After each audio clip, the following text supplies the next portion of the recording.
How do you expect now businesses from both within the US and businesses outside of the US to now respond, right? I think we've seen over the last few months different strategies being adopted by, let's say, Chinese companies, right? This, I think you've mentioned it as the deck chair rearranging effect also, right? Where China tries to shift production to places like Vietnam, etc. But talk to me, tell us more about how you think businesses are likely to respond. What is the kind of spectrum of strategies that you expect now businesses to adopt in response to these varying levels of tariffs around the world? Yeah, so the first thing to understand is there will be large gross shifts. So for example, if you're selling something to US customers, if you can, shift that to the United States. Now, for some things like shoes and t-shirts, it's not even close to profitable. But there's certain auto parts, for example. It's better to import them, but it's not so much better that if you can make them here in the United States, you will. But then there's other things, even within the auto sector, where you're selling into a foreign market.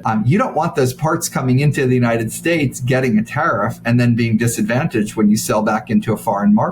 So the things to a foreign market will actually, even if you're doing them in the United States, you might migrate them abroad. And so you'll see these just large shifts even within individual industries. Same thing around the world. And the difficulty for businesses is they don't know what the tariffs are going to be 6 months from now. Getting a little bit clearer than it was a couple months ago, but it's still only a little bit clearer. And so how much do you want to make permanent, irreversible changes to something that itself might change? Probably want to wait a bit and figure all of it out. The last thing I'd say, though, is capitalism in the United States is becoming a little bit more personalistic around a single leader. And so if you can do what you can to curry favor with that leader, you might get a better deal on these tariffs. If you enrage this leader, you might get a worse deal on the tariffs. And so you're seeing both companies and countries, being much more personalistic